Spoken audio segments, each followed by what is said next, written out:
Yes, Trophy Camp Prize Money Football Competition 2023. Panbari Dopora or Panbari Unit Epsuare. Somkar Mana Central Library and Club. बिथांमोननि जइन बानजायनायाव जायफोरा गोलाव सम बर' हारिनि थामोनथा रैखाथि आरो सिनायथिनि थाखाय गावनि बेसेन गोसा जिउखौ बाउसोमलांबाय बिथांमोननि गोथार गोसोखांथियाव बानजायनाय पानबारि दालाय दुलाराय बर' फरायसा आफादनि सिङाव मावथायाव थानाय जिखिनि गामि ओनसोलनि जोंनि क्लाबफोर दङ गेलेग्रा टीमफोर दङ बिथांमोनखौ लानानै 27 आगस्तनिफ्राय जागायनानै दिनै 5 सेप्टेम्बर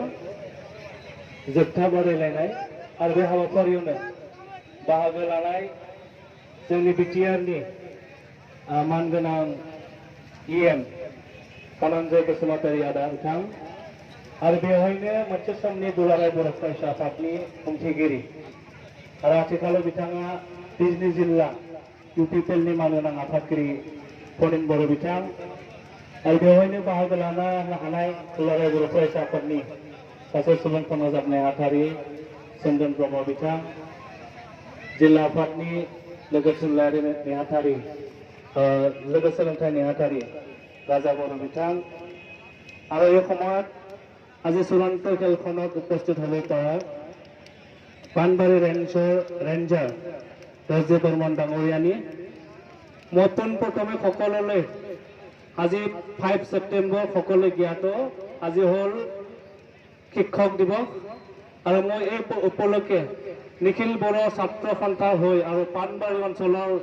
ৰাইজৰ হৈ সকলোকে মই শিক্ষক দিৱসৰ শুভেচ্ছা জ্ঞাপন কৰিছোঁ बयनोबो आङो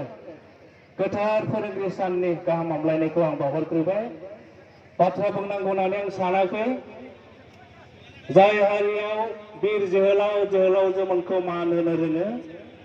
बे हारियाव अरायबो बीर जोहोलावजो जोनोम जायो गिदिर थांखि आरो नोजोरखौ लानानै दिनै बेवहाय बे बादायलायनायखौ लादों आं बिथांमोनखौ दुलाराय बर' फरायसा आफादनि जानानै रोजा रोजा साबायखर बावबाय जों मिन्थिगौ बर'फोरनि थैयावनो गेलेनाय दङ आरो बे थांखिखौ लानानैनो 2018 मायथाइयाव दुलाराय बर' फरायसा आफादा बड'फा उपेन्द्रनाथ ब्रह्मआ बर' हारिखौ जि गेरेमसा माहारि महरै बिथाङा दाफुंनो सिमां लादोंमोन आरो बे सिमाङा आद्रा जालांबाय बिथांनि आद्रा सिमांखौ आथिखालनि दुलाराय बर' फरायसा आफादा मोगथां महर होनो थाखायनो जोङो 2018 मायथाइयाव जों मोनसे मावथांखि लादों आरो बे मावथांखिनि मुङानो जाबाय बड'फा गोजोरथियारि सोलायनाय मावथांखि बड'फा मिशन फर सास्टेनेबल चेन्ज आरो बेनि गेजेरजोंनो दुलाराय बर' फरायसा आफादा थांनाय बोसोरनिफ्राय मिरुआव जोङो 13 बोसोर बैसोनि सिंनि जोलुर बादायलायनायखौ जोङो लाबोबाय थानाय जादों आरो देग्लायबो अक्ट'बरनि 2 अक्ट'बरनिफ्राय जोङो जिनै जोंनि जिल्ला आफादफोरखौ लानानै 13 बोसोर सिंनि जों बादायलायनाय बेखौ जोङो 4 जुनाव फारियै जों बाक्सा मोनसेया साउथ कामरुप मोनसेया गलाघाट आरो मोनसेया सनितपुर जों बे 4 जुनाव जों बादायनो लादों थिग बेबायदिनो बे थांखिखौ लानानै पानबारि दालाय दुलाराय बर' फरायसा आफादाबो दिनैनि बे मुंख्लंफोरनि मुङाव जि बादायनाय लादों आं सानो जिखिनि बेवहाय क्लाब आरो गामि आफादफोरा बादायलायनानै बिथांमोननि थांखि आरो नोजोरखौ जाफुंनायाव मदद होबाय आं बिनि थाखाय दुलाराय बर' फरायसा आफादनि जानानै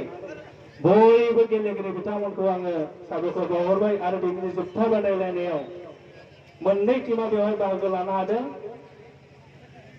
जाहारबारि गामि आफाद आरो बर' बाजार नामा होनदों गरम बाजार सायखं क्लाब आं बिथांमोननिसिमबो साबायखर बावहरबाय আৰু আজি পৰিচালনা কৰা যিসকল আমাৰ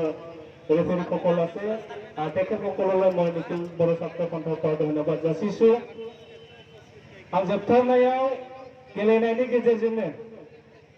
मोजां गेलेनायनि गेजेरजोंनो दिनैनि जे थांखिया नोजोर बेखौ जाफुंहोगोन आरो जोंनि बे जोलुर बादायलायनाया गेलेनायल' थायालासिनो पानबारि ओनसोलाव बखबाकुरा বিভিন্ন জাতি জনগোষ্ঠীৰ মাজত এটা সমন্বয়ৰ যি সেতু সেইটো গঢ়ি উঠিব। মই সদুশেষত সকলোলৈ মই শিক্ষক দিৱসৰ পবিত্ৰ অনুষ্ঠানৰ দিনৰ সকলোলৈ शुभेच्छा जासि आं जोबथारनायाव दिनैनि बे हाबाफारिखौ आंनि सुंद' बिबुंथिनि गेजेरजों बेखेवना होनानै आं फोसावबाय। गोजोन्थों, खुलुमबाय।